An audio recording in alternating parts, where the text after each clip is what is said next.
What a great scene outside the building. 10,000 or so Raptors fans gathered just to be part of the experience.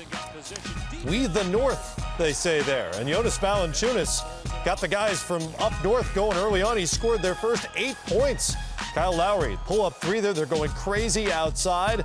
Lowry had 11 in the quarter, but here come the Nets, and their big guards were a problem. Well, yes, they were. Deron Williams, and even though Sean Livingston was in some foul trouble, they made those plays.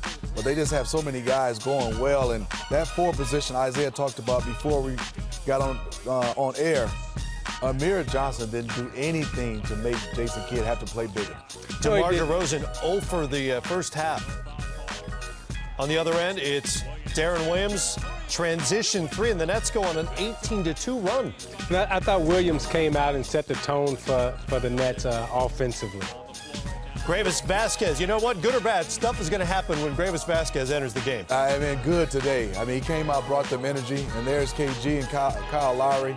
That's a good matchup. Big old pit bull and a little pit bull going at it. Now, Valanciunas was called for the foul on the screen. After the whistle, Garnett pushes Lowry, and he gets teed up. Did you agree? Yeah.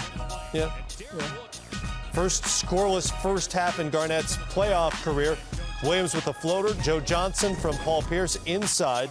And Brooklyn up 50-46 at the half. Midway through the third quarter, the shot clocks go out. Power issues, secondary clocks on the floor, but they didn't work either. What are we doing? Can we do two-line layups? Two-line layups so we can get warmed up? You're not serious, are you? Well, my guys are older. Great line from Jason Kidd. So here's what we're doing now. The public address announcer now has to count down the shot clock verbally for the players. And to me, advantage, experienced vet guys. Been through it, gonna play through it. Young guys, it could be psychologically messing with them, but give Vasquez a lot of credit. He kept playing, and Kyle Lowry, what an effort for those two guys. He knocks down the three there. Brooklyn's lead is down to 5. Let's go to the fourth.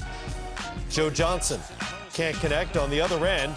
Lowry to Patrick Patterson. And the Raptors aren't necessarily a running team, but in this matchup, this is maybe an area where they can take advantage. Well, this is where they need to score because in their half-court offense, they don't really have the go-to guys like a Pierce or a Garnett at the end of the game. So they have to score in transition.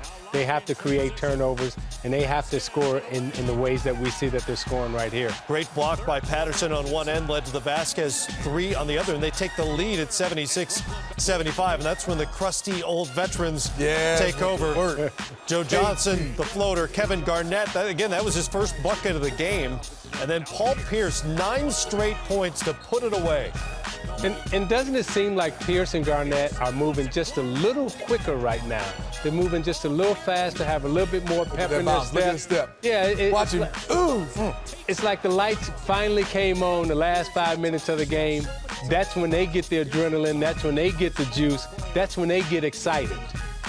And normally late in games, it's Joe Johnson putting things away for the Nets, but it was clearly Pierce in this game as Brooklyn wins it 94-87.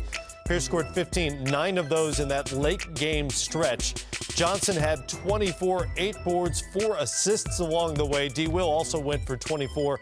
And Lowry, well, the Raptors would have been lost without him because he was aggressive throughout the game. With DeMar DeRozan, their all-star, going 3 of 13. Lowry's 22 were huge, and Vasquez off the bench, obviously big points for him.